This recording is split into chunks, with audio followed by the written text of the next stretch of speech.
अंदर को चाहिए सर, अंदर को चाहिए सर। हाँ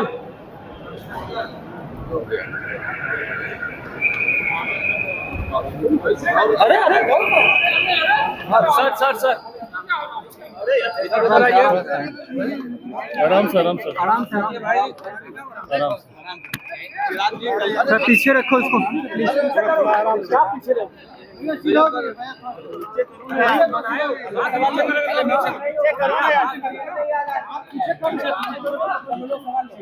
प्रधानमंत्री मोदी बिहार आ रहे हैं, कैसे देख रहे हैं दौरे को? बहुत महत्वपूर्ण दौरा उनका बिहार का कल होने जा रहा है।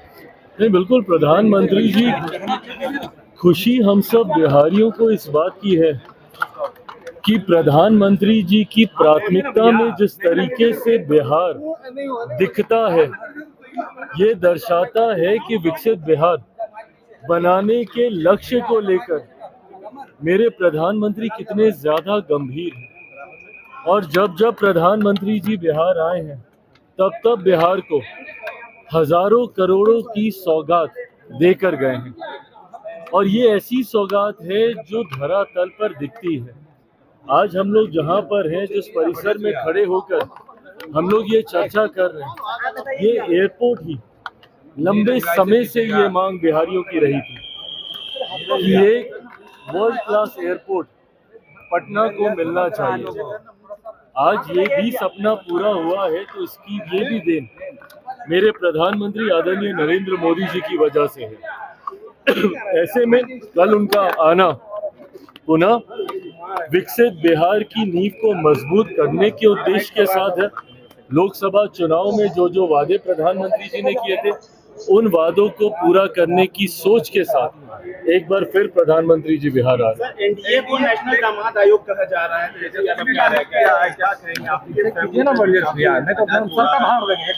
कोई बात नहीं है, मेरी प्राथमिकताएं अलग है। कई लोग हैं जो कि चाहते नहीं हैं कि विकास के मुद्दे पर चुनाव लड़ा जाए। कई लोग हैं जो चाहते नहीं हैं कि बिहार की मूलभूत जरूरतों को मुद्दा बनाकर उस पर चुनाव लड़ा जाए। और इसी सोच के साथ वो निरंतरता में आपको अपने लक्ष्य से भटकाना चाहते हैं। कल जब प्रधानमंत्री जी आ रहे हैं, तो पूछे ना प्रधानमंत्री जी से कि भैया आपने ये वादा किया था, ये नहीं हुआ, ये वादा कहा था, ये नहीं हुआ। ये सवाल कीजिए ना, पूछिए कि आपने एयरपोर्ट कहा था नहीं दिया, आपने एक और एम्स कहा था नहीं दिया, ये सवाल कीजिए ना। पर जब आप ये बातें करते हैं, तो आप लक्ष्य से सामने वाले को भटकाने का प्रयास करते हैं। और अगर मेरा जिक्र करें भैया, हम तो किसी को नहीं कह रहे कि कोई बहन भाई आयोग बनना चाहिए। हम तो बिहार फर्स्ट, बिहारी फर्स्ट की हम बात कर रहे हैं। और कोई लाख प्रयास कर ले एनडीए के नेताओं को, हमारे घटक दलों को हमारे मुद्दे से भटकाने का, हम सब प्रधानमंत्री आदरणीय नरेंद्र मोदी जी की सोच, मुख्यमंत्री नीतीश कुमार जी के विकसित बिहार की सोच के साथ, बिहार फर्स्ट, बिहारी फर्स्ट की सोच के साथ हम लोग आगे बढ़ रहे हैं। बाकी जिनको विषय भटकाकर गलत नैरेटिव सेट करने का जो वो प्रयास कर रहे हैं, उसमें वो सफल होंगे नहीं। अम्बेडकर का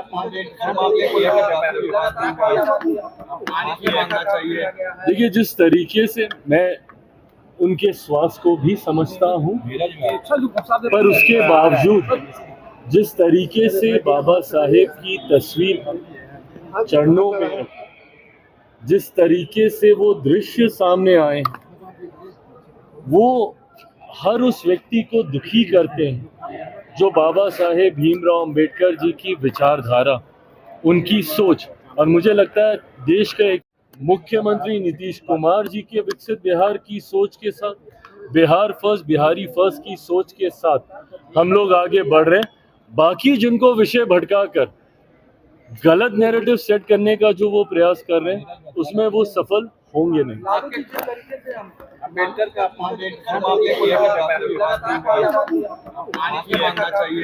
देखिए, जिस तरीके से मैं उनके स्वास्थ्य को भी समझता हूँ, पर उसके बावजूद जिस तरीके से बाबा साहेब की तस्वीर चरणों में जिस तरीके से वो दृश्य सामने आए हैं, वो हर उस व्यक्ति को दुखी करते हैं जो बाबा साहेब भीमराव अंबेडकर जी की विचारधारा, उनकी सोच, और मुझे लगता है देश का 140 करोड़ व्यक्ति उनकी उस सोच के साथ सहमत। आज अगर देश चल रहा है तो बाबा साहेब के बनाए हुए संविधान के आधार पर ही चल रहा है, जिसके सामने हर बार मेरे प्रधानमंत्री जी अपना सर नतमस्तक कर देश को उसी आधार पर लेकर जाने के संकल्प को बार बार दोहराने का काम करते हैं। ऐसे में उनका इस तरीके से अनादर, मैं इसको कतई ये नहीं कहूँगा कि सिर्फ दलित समाज या अनुसूचित जाति से आने वाले लोगों की भावनाओं को ही ये ठेस पहुंचाता है।